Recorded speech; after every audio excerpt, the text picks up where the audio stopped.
Bukele desafía a Estados Unidos y advierte que cambios en El Salvador son irreversibles.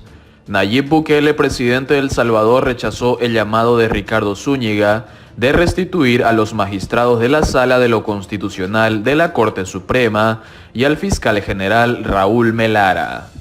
El presidente salvadoreño Nayib Bukele reiteró categóricamente este miércoles que las destituciones por el Parlamento de jueces y del fiscal general son irreversibles, rechazando el llamado a restituirlos en sus puestos que hizo el enviado especial de Washington Ricardo Zúñiga en visita a San Salvador. Para las voces que aún piden que volvamos al pasado con mucho respeto y cariño, los cambios que estamos realizando son irreversibles, aseguró Bukele en Twitter. Apenas se instaló el 1 de mayo la Asamblea Legislativa, dominada por los aliados de Bukele, destituyó a los magistrados de la Sala de lo Constitucional de la Corte Suprema y al fiscal general Raúl Melara, lo que provocó una condena internacional y en sectores de la oposición que denunciaron un atentado contra la separación de poderes. Para nosotros, tanto el Congreso como en el Ejecutivo, pensamos que lo correcto, lo mejor, sería volver a una situación apegada a la Constitución, aseguró Zúñiga durante una entrevista a la Telecorporación Salvadoreña de Televisión en el último día de una visita de 3 días a El Salvador. Nuestro punto de vista es que la decisión del 1 de mayo no fue apegada a la ley ni a la Constitución, ni al procedimiento legal de la Constitución en el caso de los magistrados ni del fiscal general, destacó. A nuestro criterio, lo mejor sería restaurar la situación que había al 30 de abril, aseguró Zúñiga, que habló en español. El enviado especial de Joe Biden para el Triángulo Norte de Centroamérica sostuvo que Washington continuará hablando con el gobierno salvadoreño y con los socios y aliados en la comunidad internacional para buscar una manera de volver al marco constitucional. No vamos a volver al pasado, iremos hacia el futuro.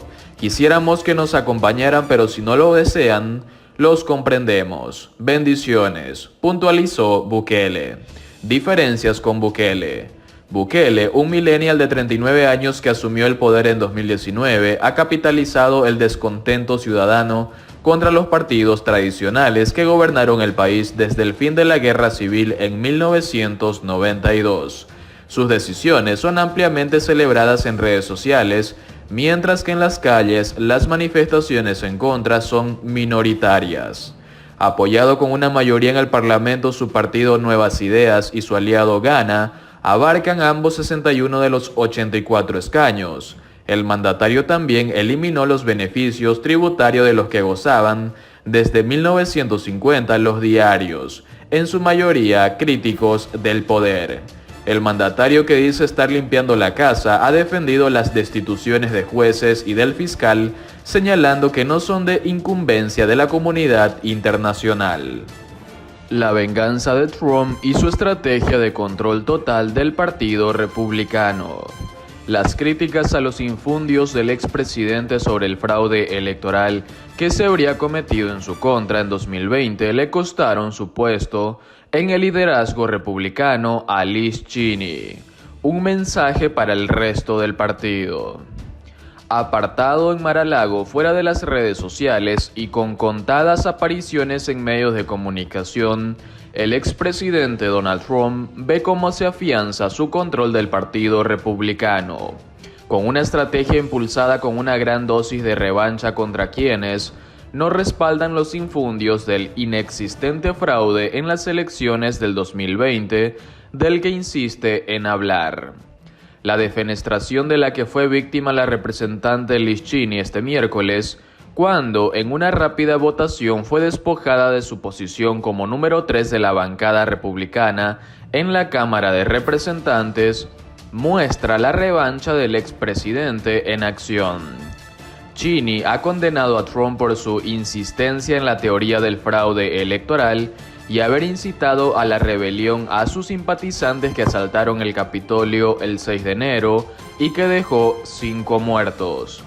La representante por Wyoming fue una de los 10 republicanos que votó por el segundo impeachment del entonces presidente.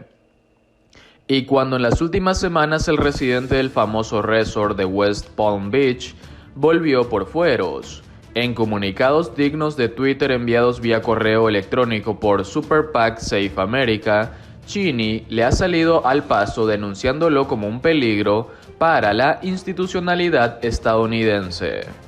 Pero la venganza de Trump pudo más y Cheney terminó siendo expulsada por una mayoría abrumadora, según relatos de quienes estuvieron presentes en la conferencia republicana.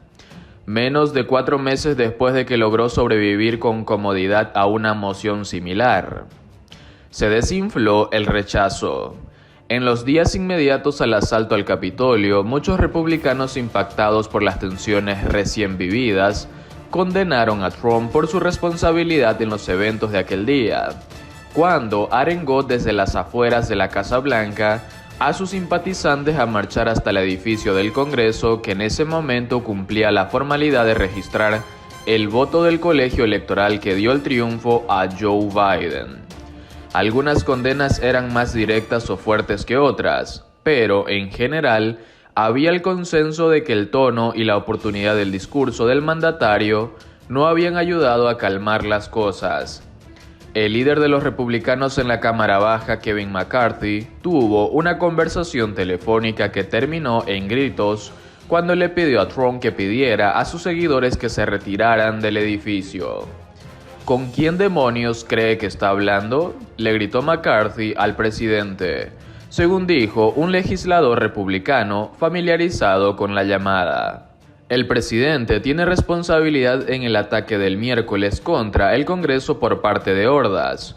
Él debió denunciarlos inmediatamente cuando vio lo que estaba pasando.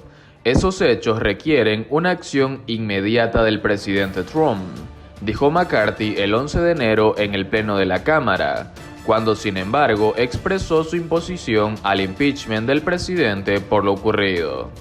Tan convencido parecía estar el líder republicano de la responsabilidad del entonces mandatario que ofreció a los demócratas la opción de censurarlo en vez de someterlo a un segundo juicio en menos de un año. Esa idea no prosperó y Trump fue sometido al impeachment, con mayor apoyo bipartidista de la historia.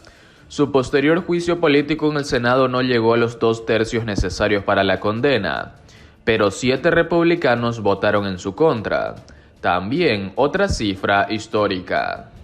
Estemos claros, Joe Biden será juramentado como presidente de Estados Unidos en una semana, porque él ganó la elección, dijo en aquella oportunidad McCarthy, en un intento para callar las voces dentro de la bancada que se hacían eco del infundio del fraude. Pero en poco tiempo McCarthy empezó a ajustar su discurso, asegurando que todos tenemos responsabilidad en lo que pasó y, antes de que finalizara enero con una visita a Mar-a-Lago para coordinar con Trump el futuro del partido. Cobardía republicana.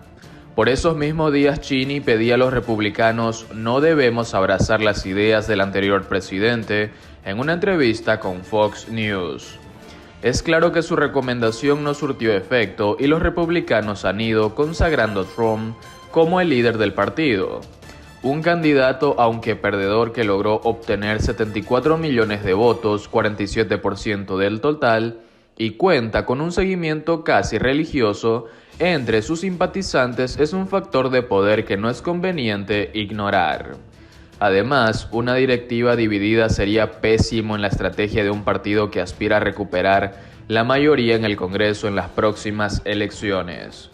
Por eso, cuando el movimiento contra Cheney empezó a entrar nuevamente en efervescencia semanas atrás, estaba claro que su suerte estaba sellada y que el expresidente lograría vengarse de la afrenta de la congresista que no lo respaldó y colocar en su lugar a una ficha que complete su control sobre el aparato. Mientras del lado liberal muchas voces critican la cobardía republicana de enfrentarse a Trump y recuperar el partido, las encuestas muestran que el ex magnate inmobiliario sigue siendo una voz fuerte que cuenta con gran credibilidad entre quienes consumen medios de comunicación de tendencia conservadora, como Fox News o Newsmax. Ese es un factor importante en el mundo de la realpolitik. La política pragmática, esa que tantas veces le genera mala fama a los que la ejercen porque son vistos como oportunistas sin principios. Mientras para el partido se trata de recuperar espacios de la manera más expedita y práctica.